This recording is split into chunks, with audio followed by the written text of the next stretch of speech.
चिट्ठी में ये लिखा हुआ है कि लोगों को ये लगेगा कि ये राज्य सरकार की योजना है।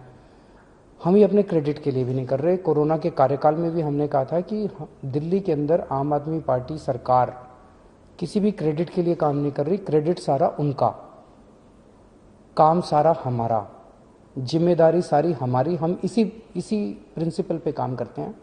तो आज सुबह मैंने अफसरों के साथ मीटिंग करी और मैंने उनको कहा कि इस योजना का नाम हटा दो। इस योजना का नाम अब इसका कोई नाम नहीं है, ये कोई योजना नहीं है, इसका कोई नाम नहीं है। जैसे पहले केंद्र सरकार से राशन आता था वो दुकानों के जरिए बढ़ता था, अब ये राशन जो है घर घर पहुंचाया जाएगा। हमें कोई नाम के अंदर नहीं पड़ना, कोई क्रेडिट के चक्कर में नहीं पड़ना, कोई मुख्यमंत्री योजना, कोई कुछ नहीं करेंगे। तो मैं समझता हूं कि इस निर्णय के बाद अब केंद्र सरकार का जो भी आपत्तियां थी वो आपत्तियां दूर हो गई होंगी और केंद्र सरकार अब इसको आगे लागू करना हमें अलाउ करेगी। मेरे लिए राशन माफिया को दूर करके गरीबों तक राशन पहुंचाना व्यक्तिगत स्तर के ऊपर मेरे लिए बहुत ज़रूरी है, मेरे लिए बहुत इंपॉर्टेंट है, अहमियत रखता है। आज से 22 साल पहले राशन माफिया के साथ मेरा संघर्ष शुरू हुआ था। पहले मैं इनकम टैक्स में नौकरी किया करता था, उसके बाद नौकरी से छुट्टी लेके और फिर बाद में मैंने नौकरी भी छोड़ दी। मैंने दिल्ली की गरीब बस्तियों, दिल्ली के गरीबों के साथ मैंने काम करना चालू किया, झुग्गी बस्तियों के अंदर काम करना चालू किया। दिल्ली में नंद नगरी, सुंदर नगरी, सीमापुरी की झुग्गियों के अंदर काम करना चालू किया। वहाँ झुग्गियों के अंदर जब काम करना चालू किया तो पता चला कि लोगों को राशन लेने में काफ़ी तकलीफ़ें होती हैं। उन्हीं दिनों में सूचना का अधिकार कानून आया था। सूचना का अधिकार कानून इस्तेमाल करके जब हमने सरकारी रिकॉर्ड्स निकलवाए तो पता चला कि लोगों के झूठे दस्तखत करके, लोगों के झूठे अंगूठे के निशान लगा के लोगों के नाम पे किस तरह से राशन चोरी किया जा रहा था। बहुत बड़े स्तर के ऊपर लोगों को राशन मिलता नहीं था और लोगों का राशन चोरी हो रहा था।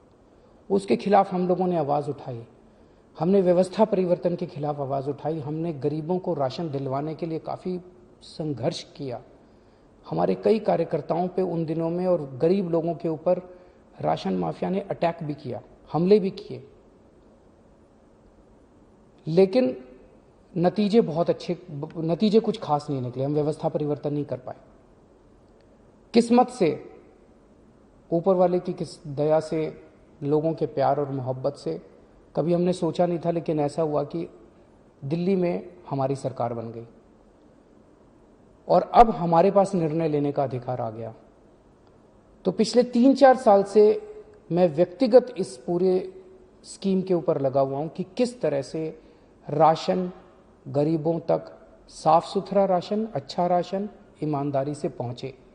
और तब हमने इस योजना को, घर घर राशन पहुंचाने की योजना को 3-4 साल पहले शुरू किया था। पिछले 3-4 साल में काफ़ी तकलीफ़ें आई, काफ़ी अड़चनें आई। ये बहुत ही क्रांतिकारी योजना है।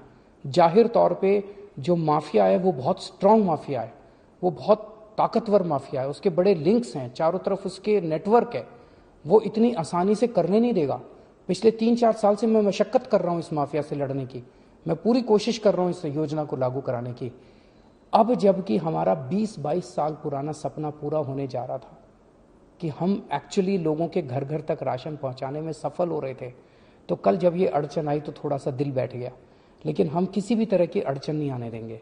केंद्र सरकार की जितनी शर्तें हैं हम सारी शर्तें मानेंगे। केंद्र सरकार जो कहेगी हम वो करेंगे। हमारा मकसद केवल और केवल जनता तक ईमानदारी से साफ सुथरा सस्ता राशन पहुंचाना है।